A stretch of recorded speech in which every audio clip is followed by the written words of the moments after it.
Deniz miydi yoksa gökyüzü mü? Artık ayırt edemiyordum. Her şey o kadar hızlı olmuştu ki.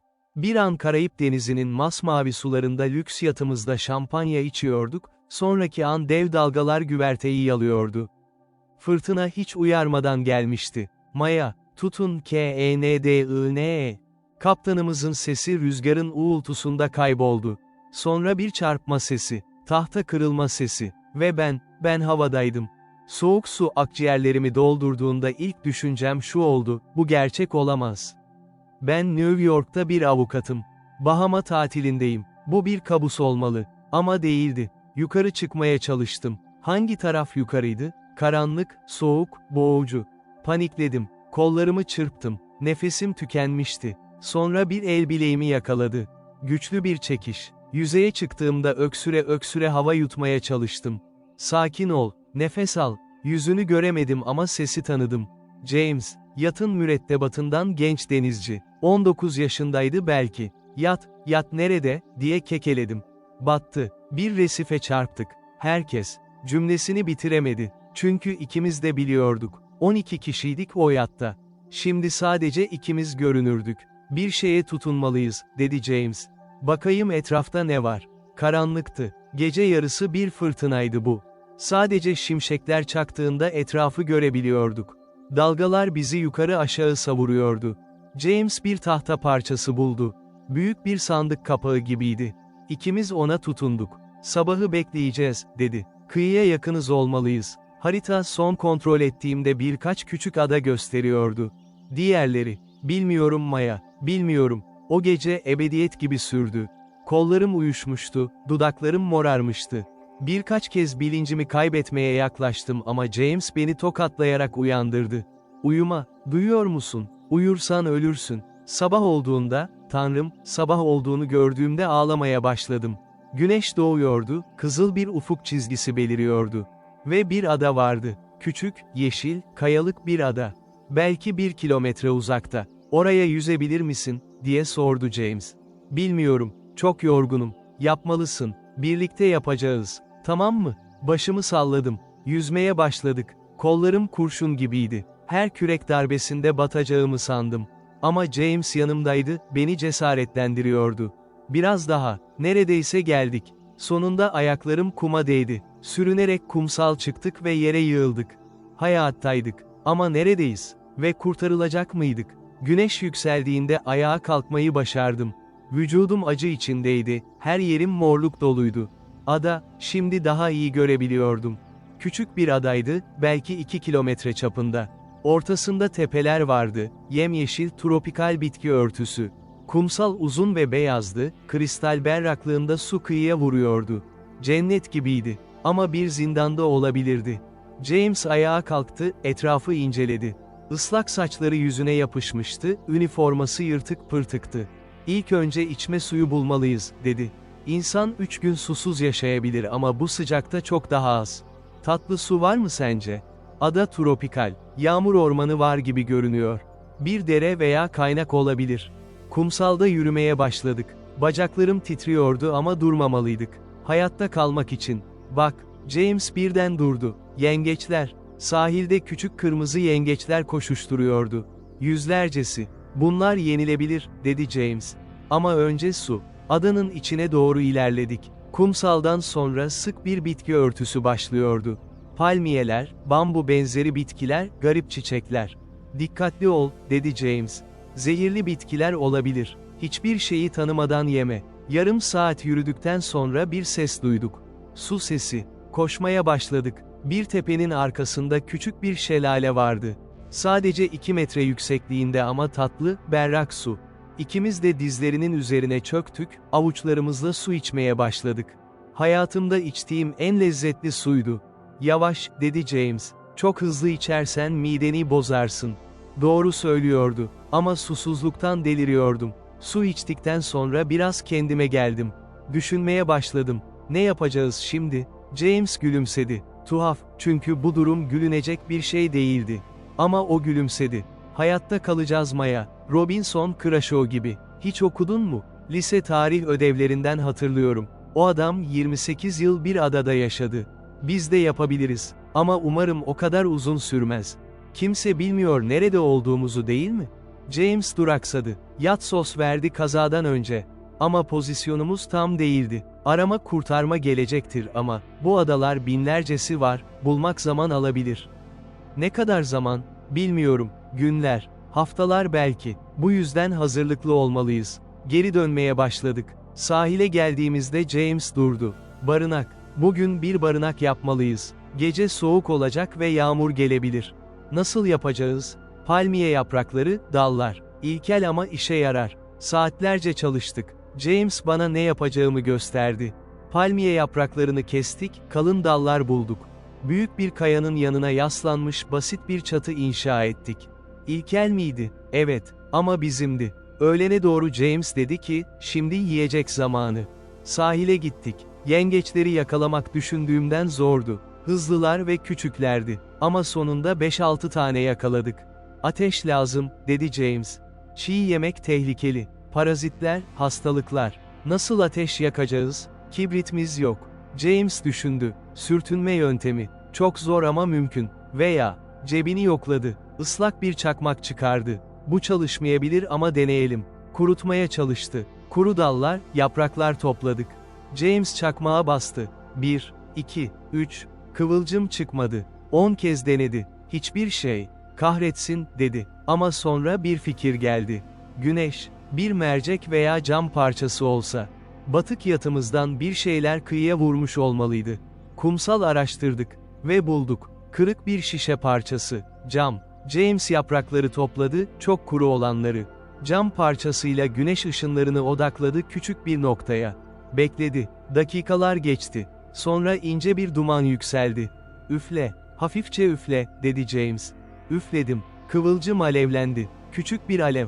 İkimiz de bağırdık sevinçle. Ateşimiz vardı. Yengeçleri pişirdik. Kabukları yanmış, eti azdı ama, en lezzetli yemeğimdi.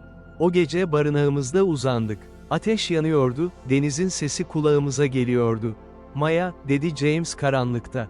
Korkmana gerek yok. Seni koruyacağım. Neden böyle diyorsun? Çünkü bu benim işim. Denizci olmak bu demek.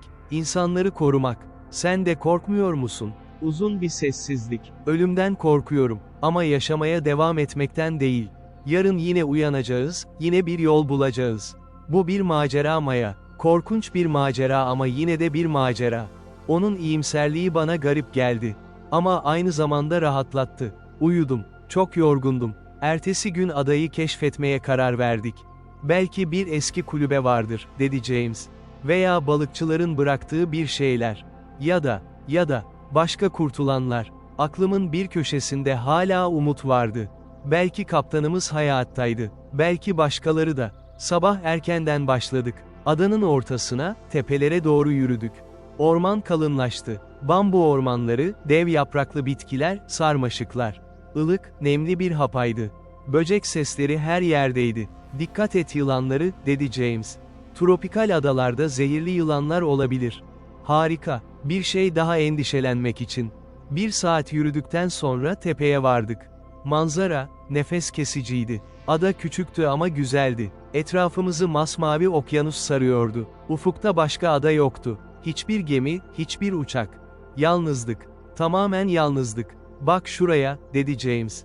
Parmağıyla bir noktayı gösterdi. Adanın diğer tarafında, kayalıkların arasında bir şey vardı.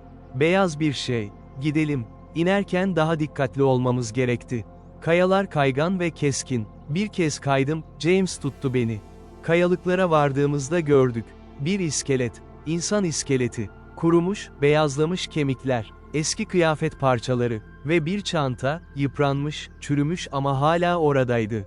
Tanrım, diye fısıldadım. James eğildi, çantayı dikkatlice açtı.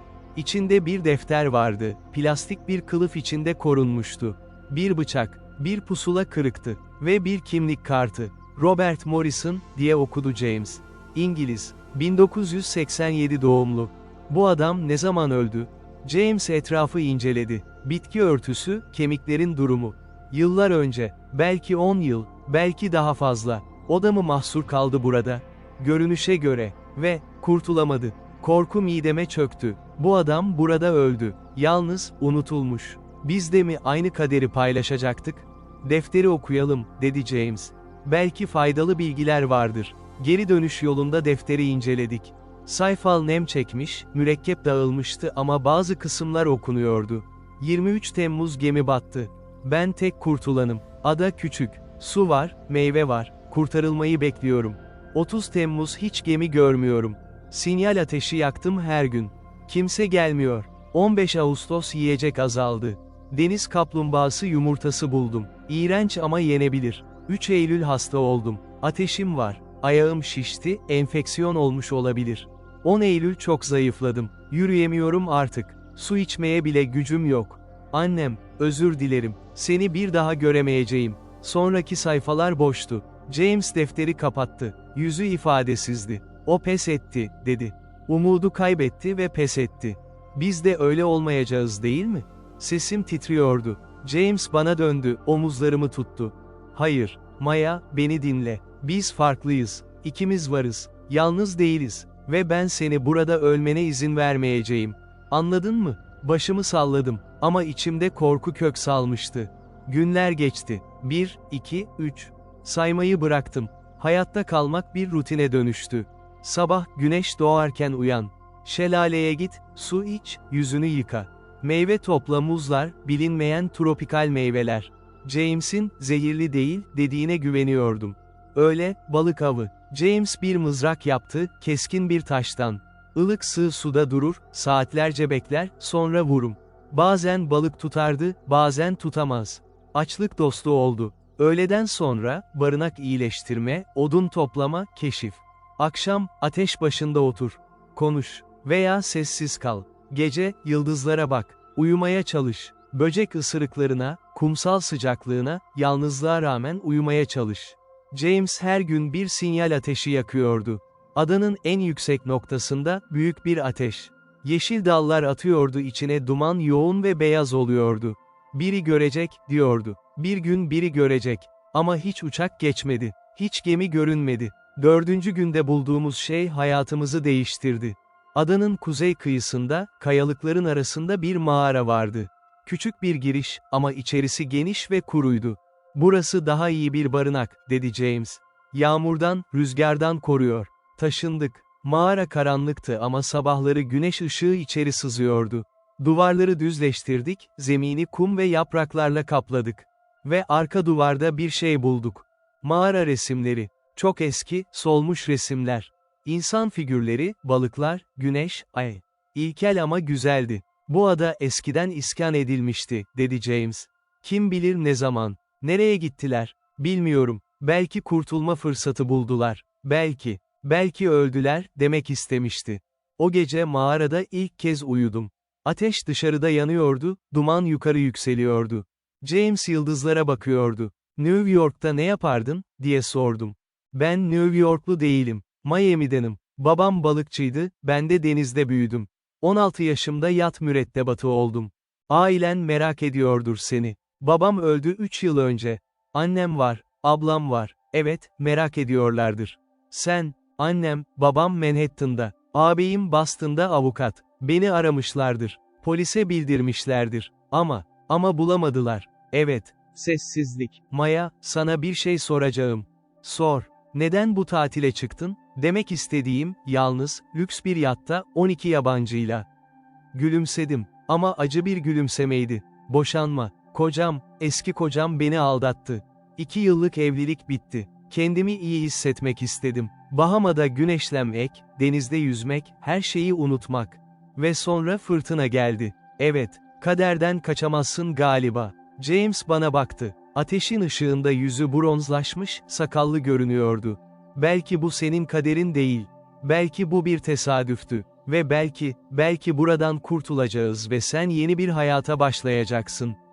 Öyle umuyorum. Ama içimde bir ses fısıldıyordu, ya burada ölürsen?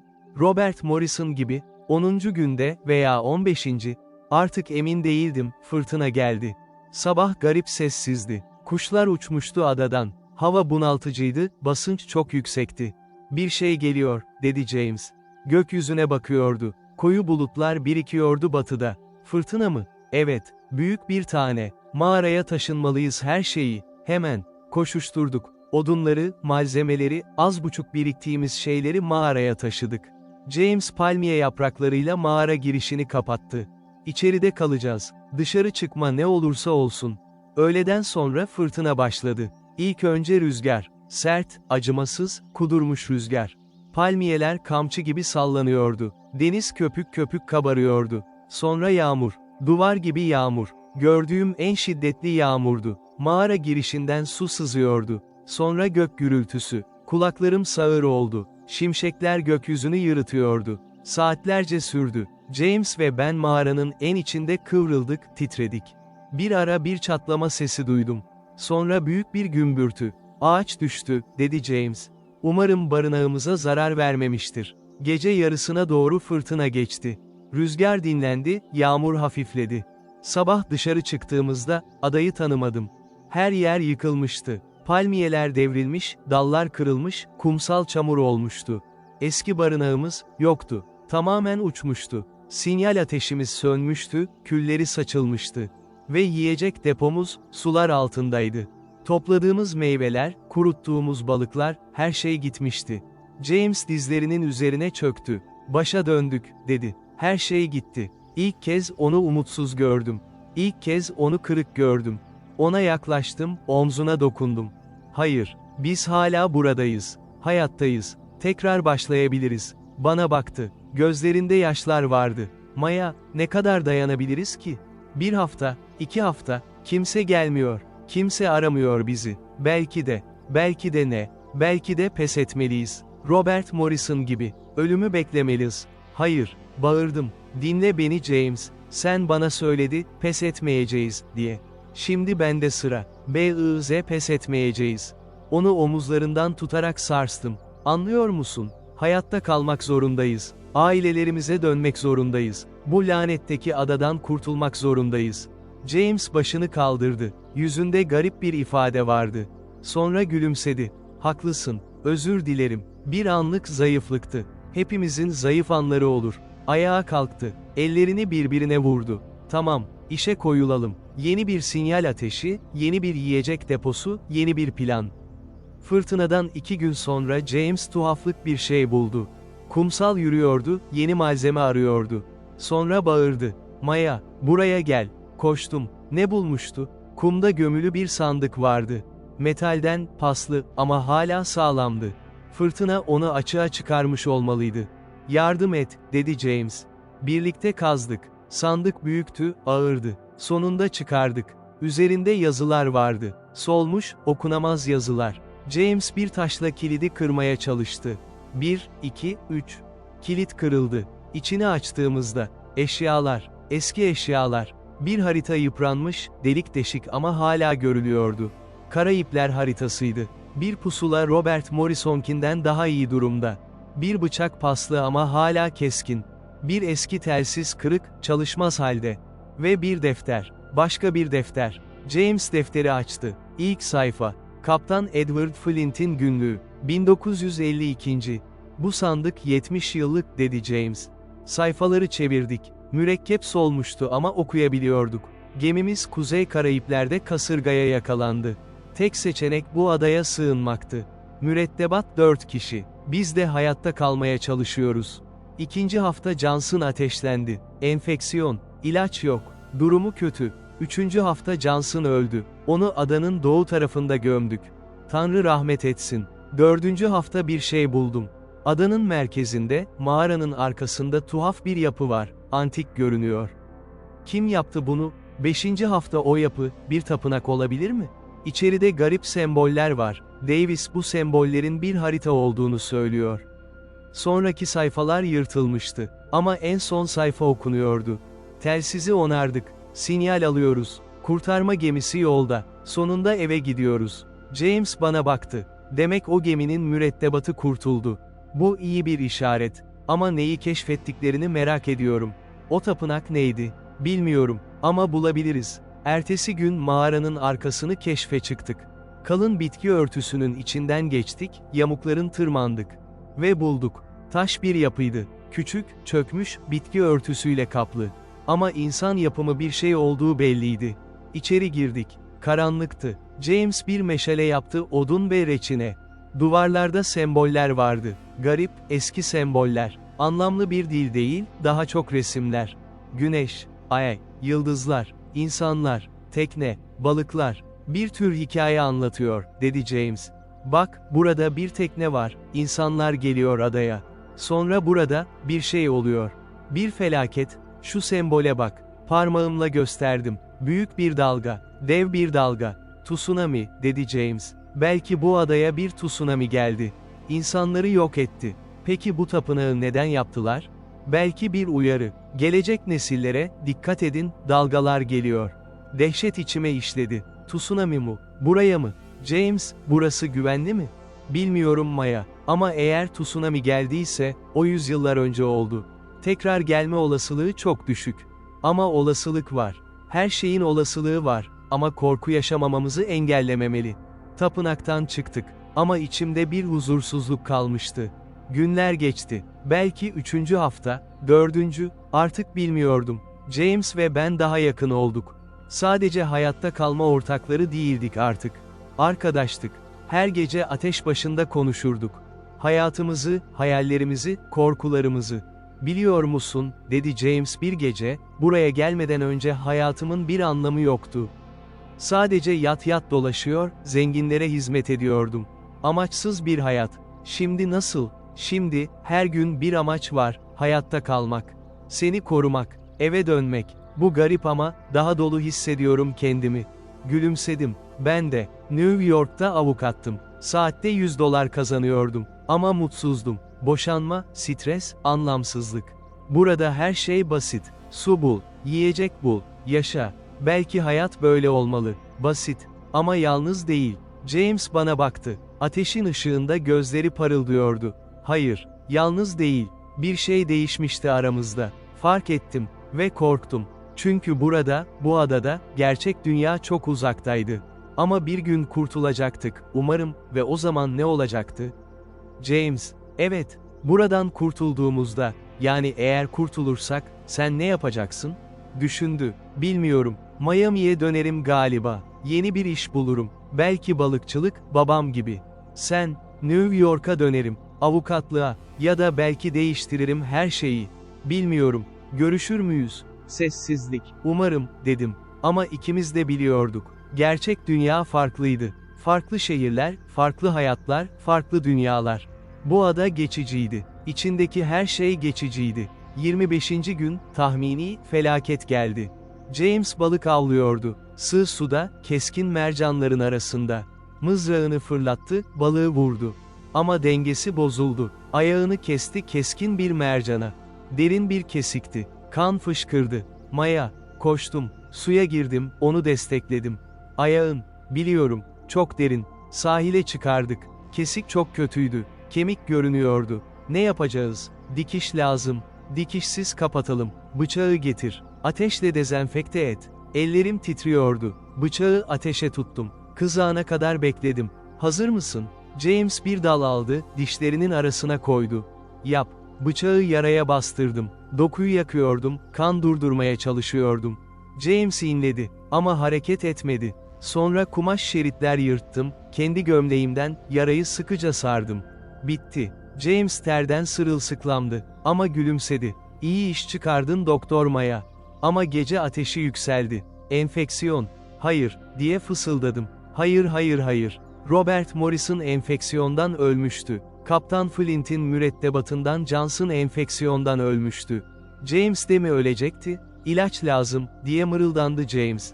Ateş onu saçmalatıyordu. Antibiyotik, hastane. Sakin ol, sen iyileşeceksin. Ama nasıl, nasıl iyileştirecektim onu? Sonra hatırladım. Adada bitkiler vardı. Şifalı bitkiler olabilir mi? Sabahleyin şelaleye gittim. Etrafı inceledim. Yeşil yapraklar, garip çiçekler. Bir bitki dikkatimi çekti. Kalın, et gibi yaprakları vardı. Sarımsı bir sıvı sızıyordu. Aloe vera mı? Belki. Kopardım birkaç yaprak. Geri döndüm. Yaprağı kırarsın, içindeki jeli çıkarırsın, yaraya sürüştürürsün. James'in yarasını açtım. İyice kötüydü. Kırmızı, şiş, irin sızıyordu. Jeli sürdüm. James acıyla inledi. Üzgünüm, ama bu yardımcı olacak. Umarım. Gece uzundu. James sayıkladı, ter döktü. Ben soğuk su getirdim, alnını sildim. Beni bırakma, diye mırıldandı bir ara. Bırakmayacağım, söz veriyorum. Sabah olduğunda ateşi düşmüştü. Yarası, daha iyi görünüyordu. Kırmızılık azalmıştı. Maya, gözlerini açtı. Buradayım. Sen beni kurtardın. Henüz değil, ama kurtaracağım. James iyileşti. Yavaş yavaş. Bir hafta yatakta kaldı. Bizim ilkel yatağımız kum ve yapraklar. Sonra ayağa kalkmayı başardı. Topallıyordu ama yürüyebiliyordu. Bu sefer şanslıydık, dedi. Bir dahaki sefere olmayabiliriz. Bir dahaki sefere mi? Böyle bir şey olmasına izin vermeyeceğim. Ama o haklıydı. Ada tehlikeliydi. Enfeksiyonlar, yaralanmalar, hastalıklar. Tıbbi yardım olmadan ne kadar dayanabilirdik? 30. günde, belki 40, bir mucize oldu. Sabah erkenden uyandım. Tuhaf bir ses duydum. Uçak motoru sesi. James, uçak. Fırladım. Dışarı koştum. Gökyüzünde küçük bir nokta. Uçak. Gerçek bir uçak. Sinyal ateşi, diye bağırdı James. Topal topal mağaradan çıktı. Koştuk tepeye. Sinyal ateşini yakmaya başladık. Ama ateş yavaş tutuşuyordu. Odunlar nemliydi. Hadi, diye bağırdı James. Üflüyordu, kızgın dallarla kaşıyordu. Sonunda alev yükseldi. Duman çıktı. Uçak yaklaşıyordu. Ama yüksekte uçuyordu. Bizi görecek mi? Burada, diye bağırdık. Kollarımızı salladık. Uçak geldi, geçti, uzaklaştı. Gitti. Bizi görmedi. James dizlerinin üzerine çöktü. Hayır, lütfen. Ağlıyordu. İlk kez onu gerçekten ağlarken gördüm. Ben de ağladım. 30 gün, belki daha fazla, bu adada mahsurduk. Ve ilk kurtarma şansımız, gitti. O gece ne yemek yedik ne konuştuk. Sadece sessizce oturduk. Belki tekrar gelir, dedim sonunda. Belki. Ama sesinde umut yoktu. Günler karanlığa döndü. James depresyondaydı. Ben de. Yemek yemiyor, konuşmuyor, sadece mağarada uzanıp tavana bakıyorduk. Ölüm adanın üzerimize çökmüştü. Ama bir gün James ayağa kalktı. Tamam, dedi. Yeter. Biz kendimizi kurtaracağız. Ne demek istiyorsun? Bir sal. Sal yapacağız. Adadan ayrılacağız. Sal mı? James, okyanus çok tehlikeli. Fırtınalar, köpek balıkları, akıntılar. Biliyorum. Ama burada kalmak da ölüm demek. En azından denersek bir şans var. Haklıydı. Çalışmaya başladık. Bambu ağaçları kestik. Kalınları, uzunları, sarmaşıklarla bağladık. İlkel bir sal. Bir hafta sürdü. Ellerimiz yaralandı, sırtımız ağrıdı. Ama yaptık. Sal 3 metre uzunluğunda, 2 metre genişliğinde. Üzerinde bir çatımız vardı palmiye yapraklarından. Su kapları bambudan. Yiyecek kurutulmuş balık, meyveler. Pusula kaptan Flint'in sandığından. Batıya gideceğiz, dedi James. Batıda Karayip adaları var. Jamaika, Haiti, Küba. Birini buluruz. Ne kadar uzakta? Bilmiyorum. 100 kilometre. Belki daha fazla. Dayanabilir miyiz? Dayanmak zorundayız. Son gece adada mağarada geçirdik. Özleyecek misin burayı, diye sordu James. Gülümsedim. Delisin galiba. Yani, burada birlikte geçirdiğimiz zamanı. Sadece ikimiz. Gerçek dünya çok uzakta. James, biliyorum. Kurtulduğumuzda her şey değişecek. Sen New York'a gideceksin, ben Miami'ye. Belki bir daha hiç görmeyeceğiz birbirimizi. Göreceğiz. Söz veriyorum. Ama ikimiz de biliyorduk ki bu boş bir sözdü. Maya, dedi James. Sana bir şey söylemek istiyorum. Söyle. Sen benim hayatımı kurtardın. Sadece fiziksel olarak değil, ruhumu da. Ben burada ölmeyi düşünüyordum. Pes etmeyi. Ama sen beni ayakta tuttun. Sen de beni. Biliyorum. Bu yüzden, ne olursa olsun, bil ki seninle burada olmak benim için bir armağan oldu. Gözlerim doldu. James, ben de. Biliyorum. Ve o gece birbirimize sarıldık. Sadece iki hayatta kalan, ıssız bir adada, ölüme yakın, ama birlikte. Sabah erkenden salı suya indirdik. Zor oldu, ağırdı, ama sonunda başardık. Kürek yaptık düz tahta parçalarından. Yelken yaptık eski bir bezden. Son kez adaya baktım. Burası cehennemdi, ama aynı zamanda bir eğitimdi. Hayatta kalmayı öğrendim, cesareti, umdu ve aşkı. Hazır mısın, dedi James. Hazırım. Küreklerini çektik. Sal kıyıdan uzaklaştı. İlk gün sakin olsa, deniz dümdüzdü, güneş yakıyordu ama tahammül edilebilirdi. İkinci gün dalgalar başladı, sallandı, midem bulandı. Üçüncü gün James bir şey gördü. Bak, şurada, bir yüzgeç, suda bir yüzgeç, köpek balığı, kalbim durdu. Köpek balığı salın etrafında dönüyordu, büyüktü, çok büyük. Hareket etme, diye fısıldadı James. Provoke etme. Dakikalar geçti. Köpek balığı yaklaştı, uzaklaştı, tekrar yaklaştı. Sonra, gitti. Tanrı'ya şükür, diye fısıldadım. Dördüncü gün su azaldı. Beşinci gün yiyecek bitti. Altıncı gün güneş bizi öldürmeye başladı. Derimiz yanmıştı, dudaklarımız çatlamıştı. Maya, dedi James zayıf bir sesle. Bence kaybolduk. Hayır, hayır kaybolmadık. Batıya gidiyoruz. Pusuluya bak. Ama pusula doğru mu gösteriyordu? Emin değildim. Yedinci gün ikimiz de bitmiştik. Uzanmıştık. Güneşe bakıyorduk. Konuşmuyorduk. Ölüyor muyduk? Belki. Ama sonra James fısıldadı. Maya, bak. Gözlerimi açtım. Ufukta bir şey vardı. Bir nokta. Beyaz bir nokta. Yelken mi, diye fısıldadım. Belki. Veya bir hayal. Ama yaklaşıyordu. Gerçekti. Bir gemi. B-U-R-I-D-A, diye bağırmaya çalıştım. Ama sesim çıkmadı. James tişörtünü çıkardı, sallamaya başladı. Gemi yaklaştı. Daha yaklaştı. Sonra, döndü. Bizi gördü. Gemi büyük bir balıkçı teknesiydi. Mürettebat 6 kişi. Jamaikahlar. Bizi sudan çektiklerinde neredeyse ölüydük. Su verdiler. Yemek verdiler. Battaniye verdiler. Nasıl buldunuz bizi, diye sordum. Kaptan gülümsedi. Şanslısınız. Biz nadiren bu rotadan geçeriz. Ama bugün balık sürüsünü takip ediyorduk.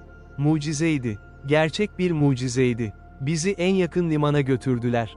Montego Bay, Jamaika. Hastaneye kaldırıldık. Dehidrasyon, güneş yanığı, enfeksiyon belirtileri. Ama hayattaydık. Ailem uçakla geldi. Annem ağlıyordu, babam ağlıyordu. Ağabeyim beni sımsıkı sarıldı. Seni kaybettiğimizi sandık, dedi annem. Neredeyse kaybedecektiniz. James'in ailesi de geldi. Annesi, ablası. Sarıldılar ona, öptüler. Bir hafta hastanede kaldık. Sonra taburcu olduk. Medya her yerdeydi. 43 gün ıssız adada hayatta kalan 2 mucize başlıkları. Röportajlar, talk show'lar, kitap teklifleri. Ama ben sadece eve gitmek istiyordum. James'le son kez hastanenin bahçesinde görüştük. Ne yapacaksın şimdi, diye sordu. New York'a dönüyorum. Ailemle vakit geçireceğim. Sonra, bilmiyorum. Belki avukatlığa devam ederim. Belki bambaşka bir şey. Ben de Miami'ye dönüyorum. Ama denize bir daha çıkmayacağım galiba. Güldük. Sonra sessizlik. James, biliyorum Maya. Sen söylemeden ben biliyorum. Ne biliyorsun? Bu bizim için sonu, değil mi? Gözlerim doldu. Farklı dünyalardanız. Sen 19 yaşındasın, ben 32'yim. Sen Miami'desin, ben New York'tayım. Sadece o ada bizi bir araya getirdi. Ve şimdi o ada geride kaldı. Ama unutmayacağım seni, dedi James. Asla. Ben de. Sarıldık. Son kez. Sonra ayrıldık. 1 yıl sonra. New York, sonbahar. Avukatlık ofisinde oturuyorum. Ama artık boşanma davaları almıyorum. Şimdi çevre davaları alıyorum. Okyanus kirliliği, vahşi yaşam korunması. O ada beni değiştirdi. Televizyonu açıyorum. Haberler. Ve şimdi ilginç bir haber. Karayipler'de ıssız bir ada aslında antik bir yerleşimmiş. Arkeologlar 2000 yıllık bir tapınak keşfetti. Kalbim hızlandı. O ada. Bizim adamız. Haberi izliyorum. Arkeologlar tapınaktaki sembolleri çözmüş. Antik Taino yerlileri yaşamıştı orada. Ama bir tsunami adayı yok etmişti. İlginç olan, diyor muhabir, adada yakın zamanda hayatta kalma izleri de bulundu. Bir barınak, ateş kalıntıları. Birisi burada yaşamış. Gülümsüyorum. Evet, biz yaşadık. 43 gün. Telefonum çalıyor. Bilinmeyen numara. Alo, Maya, ses tanıdık. Çok tanıdık. James, evet, ben. Haberleri gördün mü? Az önce gördüm. Tuhaf değil mi? Bizim adamız ünlü oldu. Gülüyoruz. Nasılsın James? İyiyim. Balıkçılık yapıyorum. Küçük bir teknem var. Kıyıya yakın, güvenli sular. Ben de iyiyim. Yeni bir iş, yeni bir hayat. Sessizlik. Maya, seni özledim. Kalbim duracak gibi oldu. Ben de seni. Belki bir gün buluşabiliriz. New York'a gelebilirim veya sen Miami'ye. Evet, evet lütfen. Tamam, yakında ararım. Tarih kararlaştırırız. Tamam, Maya, evet, o ada senin sayende hayatta kaldığımız bir yerdi. Ama, aynı zamanda seninle tanıştığım yer. Ve bunun için sonsuza dek minnettar olacağım. James, ben de. Telefonu kapattığımda gülümsüyorum. Belki hayat bizi ayırdı. Ama belki tekrar bir araya getirecek. Çünkü bazı bağlar, bir ıssız adada bile kurulabilir. Ve hiçbir zaman kopmaz. Son.